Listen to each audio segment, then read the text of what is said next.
justice가 아니라 definition, 법령의 정의. 보통 제2조 정의 또는 용어라고 되어 있는 그 정의. 제가 왜 썸네일에 기술직이라고 썼냐? 특별한 의미는 없습니다. 일단 저도 그렇고 제 주변도 그렇고 기술직이 많은데 제가 공무원 생활을 하다 보면 이 정의를 간과하는 경우가 종종 있어서 기술직 분들이 보면 더 좋지 않을까 이런 생각에 기술직이라고 쓴 것이고, 제가 알기로 행정직 분들은 시험 과목에 행정학, 행정법이 있는 것으로 알고 있습니다. 그래서 제 생각에는 기술직보다는 아무래도 더 잘 알지 않으실까 그렇게 생각합니다. 어쨌든 법령에서 정의가 얼마나 중요한가 알아보겠습니다. 제가 공무원 생활을 하다 보면 어떤 경우들이 좀 있냐면 이 도로교통법으로 비유를 해서 제가 말씀드리겠습니다. 도로교통법에서 몇 조 몇 항에서 도로에서 이러이러한 행위를 하면 안 된다 라는 조항이 있을 때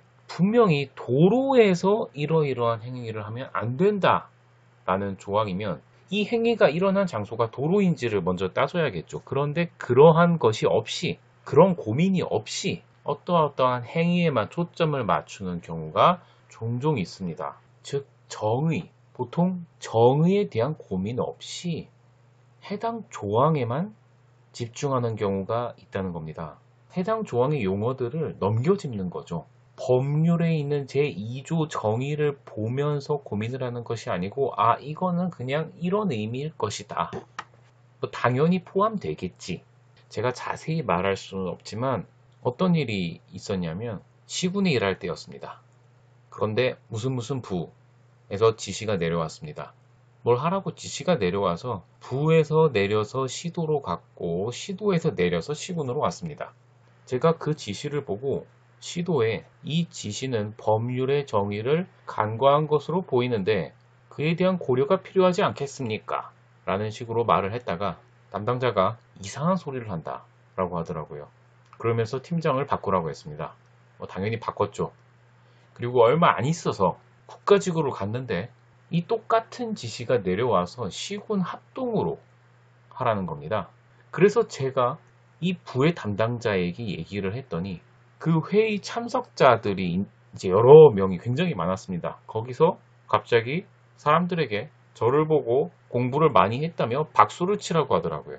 좀 딴 얘기지만 이게 참 재미있는 겁니다. 이게 학교 다닐 때는 그러니까 맞고 틀리고 이게 중요했죠. 정답은 딱 정해져 있는 거니까. 근데 제가 공무원 하면서 느끼는 건 맞고 틀린 게 중요한 게 아닙니다. 이 보고 받는 사람이 뭐가 맞고 틀린지를 판단할 능력이 안 되면 설사 여러분이 맞더라도 그건 틀린 겁니다. 정말 환장하죠. 그게 제가 유튜브를 하는 이유 중에 하나입니다. 맞는 소리를 해도 졸지에 이상한 소리를 하는 사람으로 전락하는 겁니다. 어쨌든 다시 돌아와서 굉장히 흥미로운 판례 하나를 제가 보여드리겠습니다. 대법원 판례입니다. 판시상 염소가 축산물 가공 처리법 소정 수축에 포함되는지 여부. 수축이라고 하는 건 가축 생각하시면 됩니다. 그러니까 염소가 축산물 가공 처리법상 가축에 포함되는가 또는 그렇지 아니한가. 판결 요지, 죄형 법정주의 정신에 비추어 축산물 가공 처리법 소정의 수축 중 하나인 양의 개념 속에 염소가 당연히 포함되는 것으로 해석할 수 없다. 양의 개념 속에 염소가 당연히 포함되는 것으로 해석할 수 없다. 이 판결이 어떤 사건에 대한 판결인지는 이 뒤에 보면 여러분들이 아실 수 있습니다. 제가 이걸 설명하는 것보다 같이 보시는 게 더 이해가 편하실 거라 생각합니다. 보시면 상고는 검사, 주문, 상고를 기각한다. 왜 기각했을까요? 지금 글씨가 빽빽해서 그렇지 제 말을 잘 들어보시면 어렵지 않습니다. 원심 판결 이유에 의하면 원심을 먼저 살펴보는 겁니다. 축산물 가공 처리법 제2조의 규정에 보면 수축, 가축이라고 이해하시면 된다고 했죠. 수축이라 함은 소, 말, 양, 돼지, 닭, 오리, 기타 대통령령으로 정하는 동물로 되어 있고 위 법 시행령 제2조에는 거위, 칠면조, 사양하는 메추리, 꿩, 기타 농수산부령으로 정하는 동물로 되어 있고 위 시행령의 위임에 의한 동법 시행규칙 제2조에는 개 및 사양하는 사슴과 비둘기로 되어 있어. 자 보세요. 여기 지금 염소가 있었나요? 법률에도 대통령령에도 그리고 시행규칙에도 어느 규정에서도 염소는 포함되어 있지 아니하므로 염소는 축산물 가공 처리법에서 말하는 수축에 해당된다고 볼 수 없고, 따라서 염소를 도살하거나 해체하는 것은 축산물 가공 처리법 제21조 제1호 위반 범죄의 구성 요건에 해당하지 아니한다 하여 피고인에 대한 본건 염소를 도살한 행위는 범죄가 성립되지 아니한다 보아 무죄를 선고. 이게 원심입니다. 그리고 지금 읽어보시니 어떤 사건에 대한 것인지 여러분 아시겠죠? 그러니까 쉽게 말해서 이렇게 이해하시면 이 판례를 이해하시는데 문제가 없을 겁니다. 그러니까 누군가가 염소를 도축장이 아닌 곳에서 도살을 했고, 원심에서는 그렇다 할지라도 이 법의 21조 1호를 위반한 것은 아니다. 왜냐하면 염소는 수축으로 볼 수 없다.